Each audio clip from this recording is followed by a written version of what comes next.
commitment to good governance ni Mabilog. Dahil dito, makakatakbo na siya ulit sa anumang posisyon sa gobyerno matatahan ni dating Pangulong Rodrigo Duterte si Mabilog na protektor umano ng iligal na droga. 2017 ang magdesisyon ng ombudsman na tanggalin siya sa posisyon matapos hindi maipaliwanag na ari-arian. Pambihira ho talaga tong si Tambaluslos. Oo, talagang palsipikado ho yung AKAP program na yan. Dati ho kasi mga kababayan, kada pasada o kada labas nitong si Tamba, 5,000 hanggang 10,000 ho ang pinamimigay nila dyan sa AKAP na yan. Ngayong mga panahon na to, kalahating sayote na lang. Bilyon-bilyon ho ang pondo itinalaga dyan sa AKAP na yan. Ngayon, ipinamimigay ho nila, kalahating sayote na lang. Huwag niyong sabihing fake news na naman yan. Di nga natin kilala tong si Sir eh. Pero binigay daw sa kanyang anak yung kalahating sayote na yan ng mga di umanong trabahante ng DSWD at sinasabi nila yun ay AKAP. O kung yun ay AKAP, nasaan yung bilyong-bilyong pondo na ilinaalaan dyan sa programa na yan netong si Martin Tambaluslos Romualdez. Pero bago ho yan mga kababayan, bago pa mapasarap ang ating kwentuhan, ayaw na ho nating matambakan. Mega love shoutout ho muna tayo mga kababayan. Heto ho, mega love shoutout ho tayo. Dito kay Ma'am Emilia Malsit, maraming salamat ho dyan sa 10 AED. Mega love shoutout. Mag-ingat ho kayo. Nasaan dako man ho kayo ng daigdig naroon ngayong mga panahon na to. Mega love shoutout din ho dito kay Tisoy ug Tisay. Salamat ho dyan sa $10. Mega love shoutout. Next time ho sir, lagay nyo ho yung pangalan nyo. Kilala nyo ho kung sino kayo pero kayo hindi ko ho kayo. Ay, lagay nyo para yun ang ma-shoutout ko. Maraming salamat, Tisay ug Tisay, sa $10. Mega love shoutout. Maraming salamat ho sa pag-support sa PHP. Mega love shoutout. Ito ho talaga, isa ho to sa mga talaga dyan sa comment section lagi hong nagpapakulay yang si JB, The Good Book. Maraming salamat ho. Mega love shoutout. Thank you po, Boss PH, sa patuloy nalaban natin mga tunay na solid DDS to protect our Vice President. Oo naman ho mga kababayan, dire-diretso lang ho tayo. Maraming salamat Sir JB, The Good Book. Maraming salamat ho sa pag-support sa PHP. Mega love shoutout din ho dito kay Mama Lorna Masarate. Maraming salamat ho dyan sa 25 Hong Kong dollars. Mega love shoutout. Ingat ho kayo dyan sa Hong Kong. Mega love shoutout din ho dito kay Mama Shirley sa Arinas. Maraming salamat. Ingat ho kayo dyan sa Hong Kong. Mama, salamat ho sa laging suporta. Thank you. Dyan sa 25, dyan sa 10 Hong Kong dollars. At itong si ito matindi ho ito. Itong si Ma'am Yvonne. Ma'am Yvonne, mega love shoutout. Ingat ho kayo sa Japan ha. Kayo ho ba talaga to ma'am? Yung sa profile picture nyo dito sa YouTube channel nyo. Grabe, ganda nitong si Ma'am Yvonne. Palakpakan ba natin ng isang beses? Grabe naman yan si Ma'am Yvonne. Lalo siya binibidyo ho tayo yan. Kada video, meron ho siyang pakulay. Maraming salamat, Ma'am Yvonne. Ingat ho kayo dyan sa Japan. Thank you ho dyan sa 500 yen. Maraming salamat ho. Maraming salamat. Mega love shoutout. Ayun na nga mga kababayan, kasi sinoutout na ho natin para hindi na ho tayo matambakan ulit. Kasi mahirap nang natatambakan, kasi nagtatagal ho tayo sa mega love shoutout natin. Again, hindi ho tayo nagpapakita ng mga nagpapakulay para ma-pressure yung iba natin mga tagapanood. Yun ho, pagpapakita lang ho natin dito sa PH Update na sobra ho nating na-appreciate. Yung mga nag-extra effort, palakpakan, maraming salamat ho mga kababayan. Direkta na ho tayo. Dito sa kalahating sayote nitong si Tambaluslos. Banat pa lang nitong si Sir, matindi na eh. Thank you, AKAP. Thank you, Kong Martin Romualdez. Palakpakan, Pambihira, oo.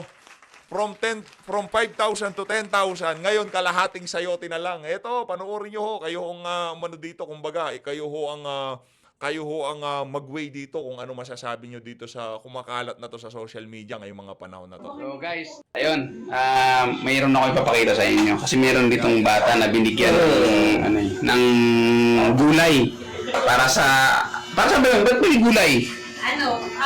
Bigay niya galing sa ayun. Galing pala sa DSWD, galing sa AKAP po yun para malinaw galing DSWD, galing AKAP daw yon. Oy, Tamba. Yung bilyong pondo ng AKAP sa inyo dinala. Bakit tagkakalahating gulay na lang pinamimigay nyo ngayon? Sa inyo dinala, Kayo talaga, oo. Pagdating sa kapirahan, ang bibilis nyo. Sa mga bata daw sa akap. So akap, yakap. Yan. Ito po yung hindi ito gawa-gawa, hindi ito gawa-gawa. Totoo 'yun. Sinusugal ho nitong si Sir ang kanyang pagmumuka. Totoo ho yun.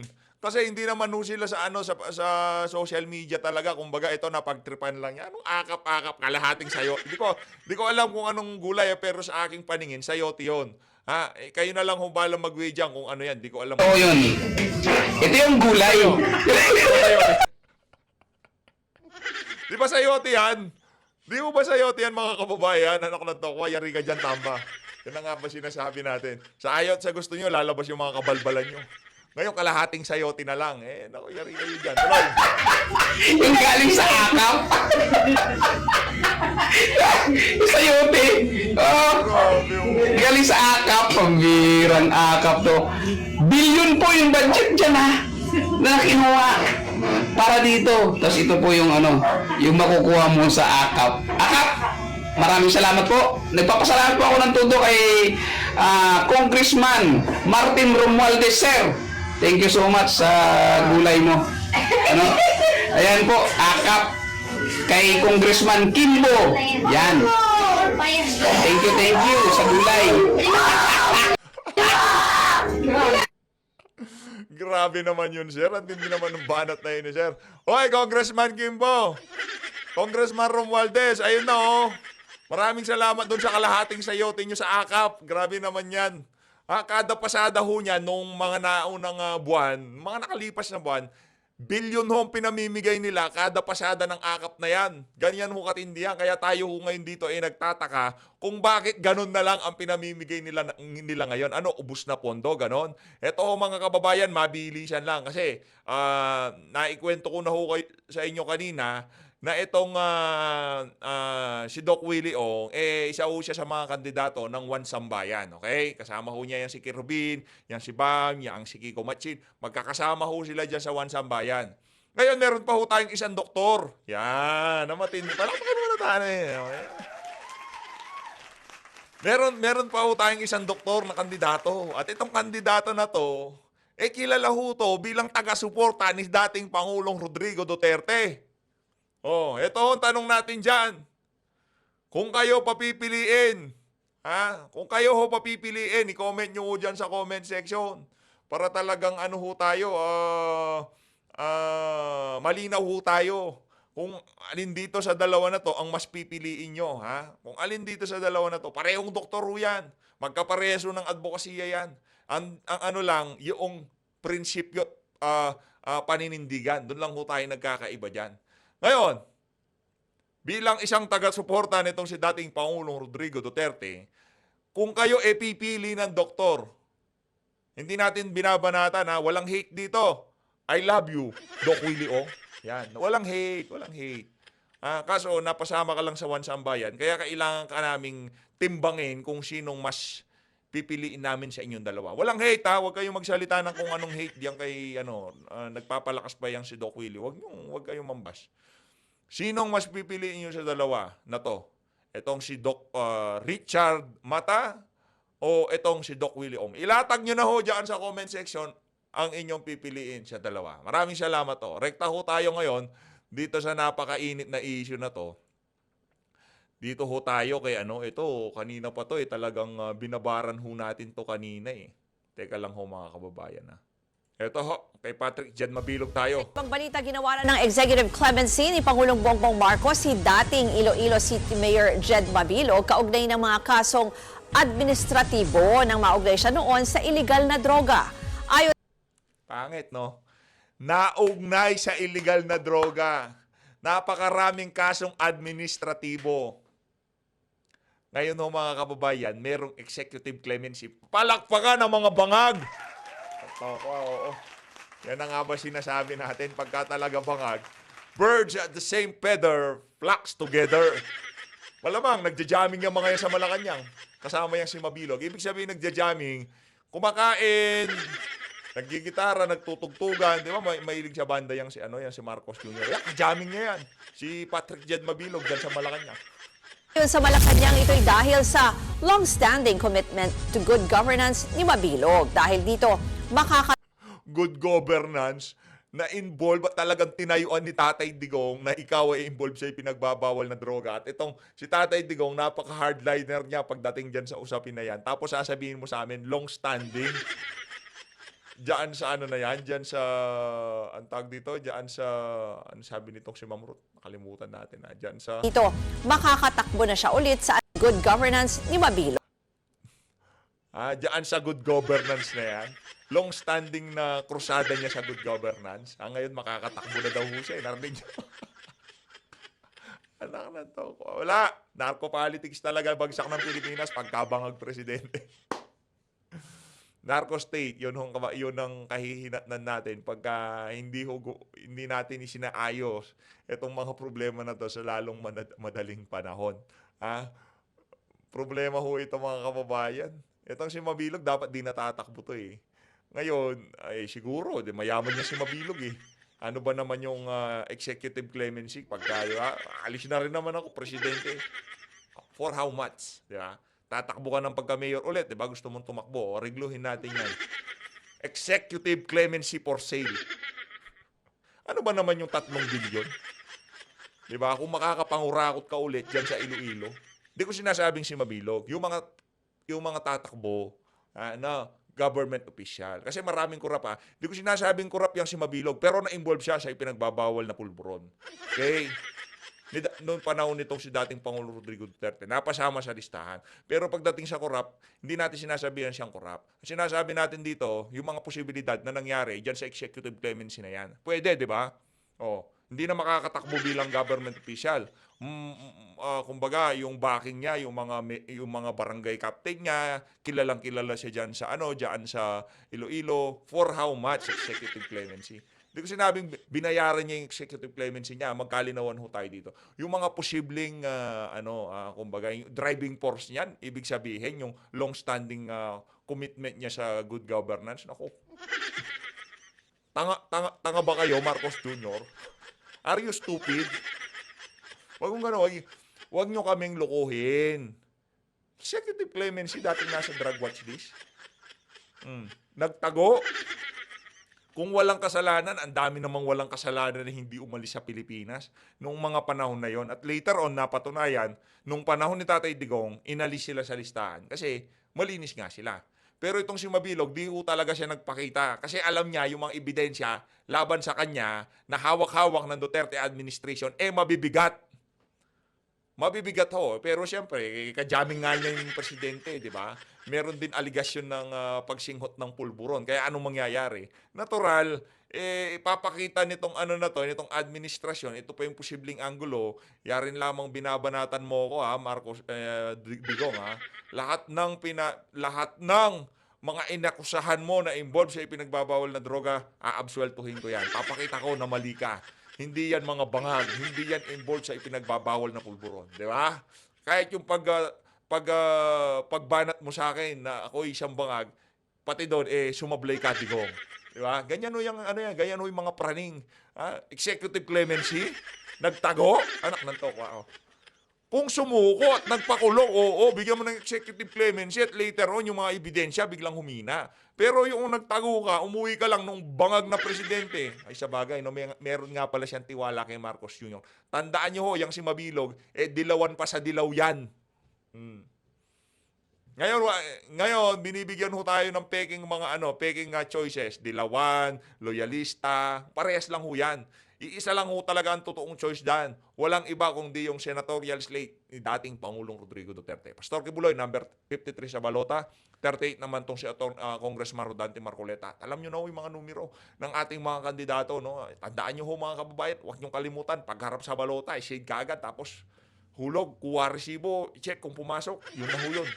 Dahil dito, makakatakbo na siya ulit sa anumang posisyon sa gobyerno. Matatanda ang inakusahan ni dating Pangulong Rodrigo Duterte si Mabilog. Anong pwede niya nang gawin ngayon? Anong pwede niya nang gawin? Matatanda ang inakusahan ni dating Pangulong Rodrigo Duterte commitment to good governance ni Mabilog. Dahil dito, makakatakbo na siya ulit sa anumang posisyon sa gobyerno. Matatanda ang inakusahan. Anumang posisyon sa gobyerno. Naku, balik mayor ka sa Iloilo, Brad. Ano ba naman yung 2 bilyon, 3 bilyon, di ba? Kung magme-mayor ka ulit. Oh. Nasa sa inyo ho yung kung ano. Ako naman dito yung mga posibilidad lang na posibleng nangyari diyan sa clemency na yan. Pero hindi natin sinasabi na yun talaga ang nangyari. Kumbaga, yung mga malilikot nating kaisipan, pinaglalaro lang ho natin. Ha? Pero hindi natin inakusahan na merong executive clemency for sale. Walang ganon. Pero posible. Pero walang ganon. Pero posible. Tuloy. Tahan ni dating Pangulong Rodrigo Duterte si Mabilog na protektor umano ng iligal na droga. 2017 ang magdesisyon ng ombudsman na tanggalin siya sa posisyon matapos hindi maipaliwanag na ari-arian. Nako! Hindi mapaliwanag na ari-arian. Nasangkot sa ipinagbabawal na droga. Tapos executive clemency, palakpakan ng mga bangag. Anong toko? Oo. Bad trip. Saan napunta yon? Dito muna tayo. Ba't tumatalong ka, Brad? Dito. Well, si Benjamin. it goes to also to the dismissal, no? Parang in-append na lang namin yon, and we granted his petition because Magkano kaya ang binenta nitong si Mabilog sa mga ari-arian niya para magkakalimency? Ako, hindi ko sinasabing merong executive clemency for sale. Baka ikaw tako, di ko sinasabing merong ganon. Pero dahil sa mga kabalbalan ng administrasyon na to, kumbaga napapaisip lang tayo, anong nangyari? Pero wag niyo sabihin sa amin yung long-standing commitment niya sa good governance. Mga julul, ika nga nitong si Ma'am Maharlika. Wag niyo kaming guyuin. Long-standing. Meron siyang hindi mapaliwanag na kayamanan, tapos sasabihin niyo, long-standing. Hindi nga mapaliwanag anong long-standing sa good governance ng mga yon.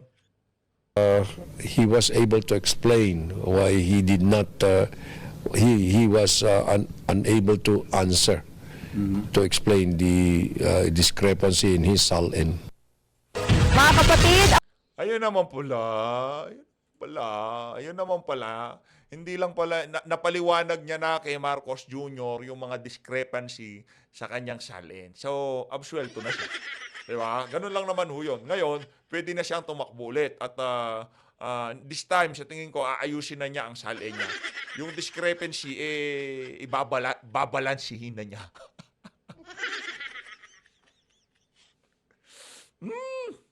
Kakabisi itong gobyerno na to. Eto! Dito tayo kay Atty. Salvador Panelo.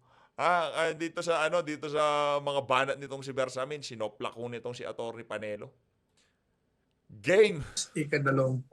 Ngayon, tuloy ho natin. Ito po ng ating programa. Ako, mainit-init ito dahil nga matapos yung mga pahayag ng opisina ng Pangulo through ES o Executive Secretary Bersamin, abay, sinabi niya, attorney, may panibago siyang pahayag hinggil dito. At yan nga, ngayon ang pag-uusapan natin tungkol dito sa budget ng ngayong taon, itong national budget natin, particular na doon sa BICAM report, napaka-controversial, attorney, at ito ay bahagi sa iyong artikulo na isinulat na pinamagatang sino kaya ang nag-fill in doon sa mga blank items, attorney. Oo nga. Siguro, unang-una, gusto ko marinig muna yung sinabing panibagong statement. Ano ba yung panibagong statement? I-full screen natin itong pahayag ni Ayan. attorney ni ES Bersamin, attorney. Sabi niya dito, gusto kong malaman ng taong bayan na wala talaga kaming kinalaman dyan. Tanungin niyo ang mga congressman, mga senador, senators, and that is all that we can say at this point. Yan yung latest. Pero noong January 20, ang unang sinabi ni ES, impossible for any funding items to be left blank. The peddling of such fake news is outrightly malicious and should be condemned as criminal. No page of the 2025 national budget was left unturned before the President signed it into law. Attorney. Okay, sige. Kukomentaro tayo.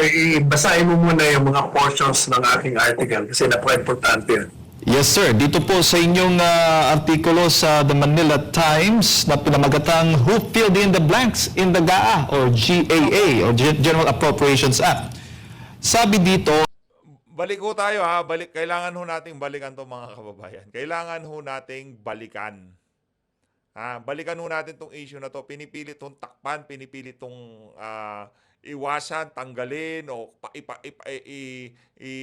itabi ng mga mainstream media na to. Pero hindi ho natin to tatantanan. Ika nga nitong si Idol Mike. sabi mo dito, Attorney, there is a running finger-pointing among the members of Congress relative to the possibly missing items in the bicameral committee report on the General Appropriations Bill. Yes, kasi sabi ni, gaya ng binasa mo kanina, yung sabi ni ES, Bill Samit, malicious daw, false, fake news daw yung sinabi ng Congressman ng Mindanao, Congressman Ugam. Yun ang balat niya, di ba? Paano magiging fake news yun? Yung si Congressman Ugam, ang sinasabi niya, base sa kanyang personal na kaalaman, personal knowledge. Kasi meron siyang kopya ng bicameral conference report kung saan nakita niya yung mga blanco. Maliban pa ron, ito ay binalidate ng ibang mga nakatanggap ng kopya. Yung mga senador, nakatanggap. Meron din kongresista.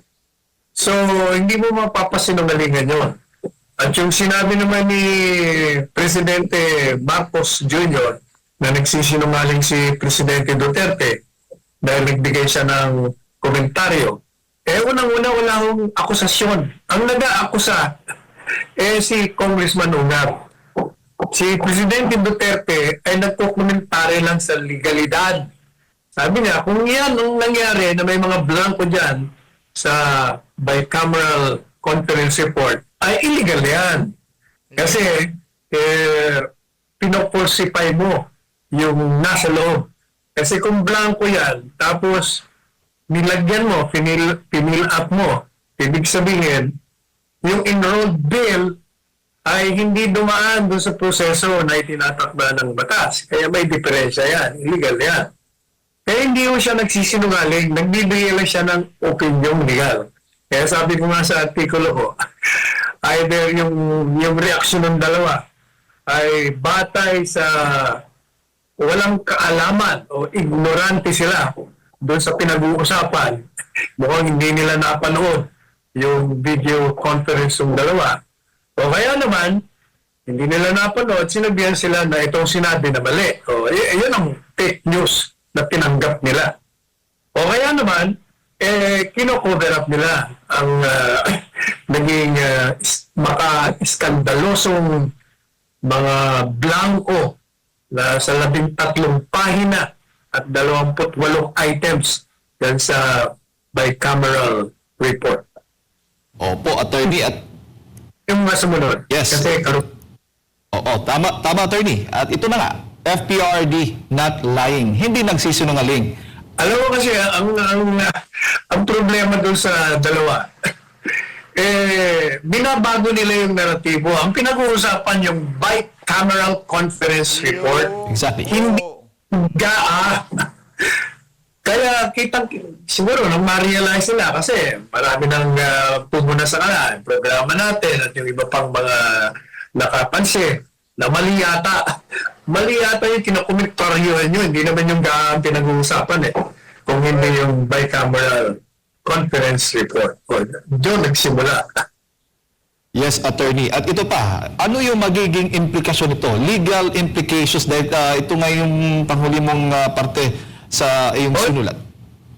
Tama ka. Alam mo, ayan ang pinakamahalaga dyan. Ang dapat na katanungan dyan, anong implikasyon legal doon sa mga blankong pahina na naging batayan ng enrolled bill? Yan ang mahalaga dyan. Sige, pasahin. What is of paramount importance is the legal implications of the missing and subsequently filled up items, given that those blank items have been validated to be existent by some senators and party list representatives. Okay, patuloy ko lang. Party list representative who did not sign their assent thereto The presiding senator says that there are no blank items in the enrolled bill signed by him. He denies that there were blank items in the BICAM report. He is either blind or covering up a fact already authenticated by his colleagues. Attorney. Well, alam mo, Jane, alam mo yan, nakakayamot yung ganyan, ha? Pinatutuhanan na ng mga kasama niya na merong mga blanco. Pero itong si Senador Cheese, pinagpipilitan pa rin na wala. Binabago niya yung naratibo Pinabago niya yung narratibo. Unang-una, dapat alam na yan. Bakit ka mo? Sapagkat siya at saka si Speaker Martin ang pumirma doon sa bicameral conference report. Kaya alam nila na bago pina-analyze yun, blanco yun. Kasi marami nakatanggap Kaya hindi mapapasinungalingan. Kaya lang tanong, sino? Sino ang pumuno doon sa mga blanco? Sabi ko nga dyan babasahin mo mamaya, dalawa lang ang pwede dyan.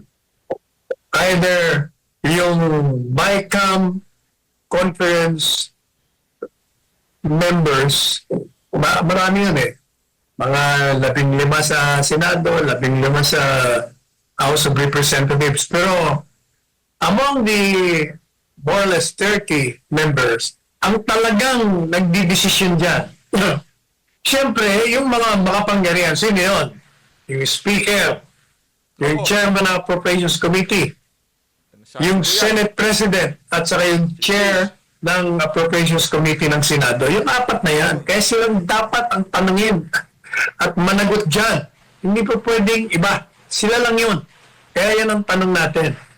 Yan na nga ho mga kababayan, talagang itong si Saldi ko, siya yung approacher nun Itong si Grace po, si Cheese at itong si Tamba, iba ho sinasabi nila.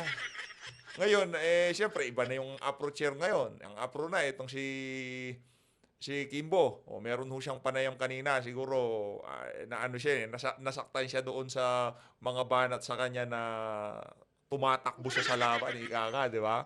Kaya ngayon ho mga kababayan, meron ng panayam dito kay Kimbo. Sumagot na ho yung si Stella. Sige, tuloy mo na yung... Yes, sir. Ito yung nakakapagtaka. Deafening silence is complicity. The other members of the BICAM committee neither deny nor confirm the existence of the blank items. Their deafening silence makes them complicit in the irregularities in the crafting of the General Appropriations Bill.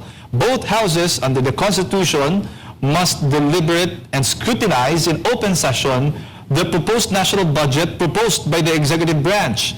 The members thereof must have the opportunity to air their approval or opposition, their amendments, if any, or their reservations to it. Alam mo yan, ang saligang batas kasi, Jade at mga kababayan, ginuwi ito doon, inilarawan doon, itinakda kung paano ang batas ipapasa. Tandaan po natin, ang Kongreso, dalawang sangayan, yung Kamara de Representante at Senado, ay isang deliberative body. Anong ibig bang sabihin ng deliberative body? Ibig sabihin, yung dalawang yon ay kailangan na sila ay magtatalakayan. Susuriin nila yung mga panukalang batas. Mag-aargumento sila doon, pro or con. At kung may nakita silang mali, iwawasto nila. Kung may nakita silang pagkukulang, magbibigay sila ng amendments. Yun po ang prosedimiento sa pagpasa ng batasan. Ng General Appropriations Act ay isang batas. So, nung yan ay naging panukalang batas, bago aprubahan ng dalawang sangay, kailangan mapasailalim muna sa malalim, masusi at bukas, public, open na pagtatalakayan. Ngayon, ang House of Representatives, doon po panggagalingan ang lahat ng panukalang batas kaugnay sa pera, appropriations. Basta revenues, sila ang doon manggagaling yan. Pero ang Senado, magkakaroon sila ng version. Pwede nilang amyandaan sarili nila. At ngayon, magkakaroon ng pagsasama yung dalawa. Kasi, most likely, hindi yung magkakapareho yan. Kasi, halimbawa, yung House of Representatives, ang budget ng DepEd, budget ng Public Works, budget ng kung ano pang opisina, ganito. Pagdating sa Senado, either dinagdagan nila or kinulangan o tinanggal. So, hindi magkakapareho yan. Kaya kailangan sila po ay i-reconcile nila yung dalawa na hindi pagkakaintindihan nila. And dyan ngayon may problema. Ang ginagawa ng Kongreso, bumuo sila ng tinatawag na bicameral. Ibig sabihin, yung dalawa, nagkaroon ng komite na binubuo lamang ng mga ilang tao kinatawan ng Kamara de Representante at sa Senado. At sila ngayon ang magre-reconcile. Aayusin nila. Yan ang naging malaking problema. Mulat sa poll, nung binuo po yan, Bicameral Conference Committee yan, kinontra ko na po yan bilang isang abogado. Sapagkat yan ay lumalabag sa saligang batas. Sapagkat hinahayaan mo ang iilang miyembro ng dalawang sangay ng Kongreso, Kamara de Representante at Senado, ang siyang gagawa ng pinal na kabuuan ng panukalang batas na yan siya namang pipirmahan ng presidente. O madalit sabi, unang-una, hindi mo sinunod yung prosedimento na nakalagay sa batas na kailangan kayong dalawa, deliberative kayo, kailangan mag-usap kayo at kayo ay magtalakayan dyan, magkontrahan kayo dyan hanggang magka-desisyon kayo. O, ngayon ang tanong, bakit isa lamang na komite ang gumagawa niyan? At sasabihin nila, hindi, dumaan naman niya sa plenary. Hindi totoo yan. Sapagkat nakausap ko yung mga kongresista at senador. Kahapon, hindi ko na babanggitin kung sino sila. Nung araw daw ng pinapirma ang bicameral conference report, hindi nila pwedeng basahin. Kasi nga, unang-una, 200 pahina yun. Paano mo nga naman babasahin? Pero Grabe, napakawalang yan itong mga nasa House of Representatives. Binigyan ng kopya pero bawal basahin. Ang pwede lang, pagbutuhan ka agad. kailangan mo lang ilang araw basahin, bubusisiin mo yun.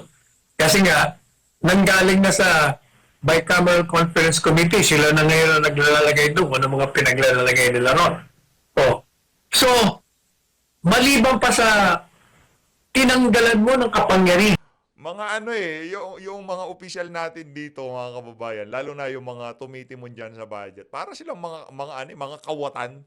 Literal na kawatan. No, sila lang nag-uusap, pinagkakaisahan ho nila, sambayan ng Pilipino. Literal na ganun nung nangyayari dito. Ang pinagkakaisahan ho nila dito, yung pera na sambayan ng Pilipino. Napakawalang yata talaga nitong itong si Tambaloslo. So, kung ako dito kay Tamba, magpahinga na siya Yung tipong yung tapos kan ang yayaman nyo na sir, kahit sa ika-isandang salin lahi nyo, di na kayo maghihirap. Kung yun pakay nyo naman, magbigay ng tulong sa sambayan ng Pilipino, naku, hindi ko mangyayari yun. Hindi ko kayo makakapagatid ng tulong pagbabago. Wala ako, mga basurang politiko kayo. ang mga mambabatas na magkaroon ng pagkakataon, oportunidad na busisiin yan, ibinigay mo pa sa isang maliit na komite ang kapangyarihan ng buong Kongreso na magpasa ng batas.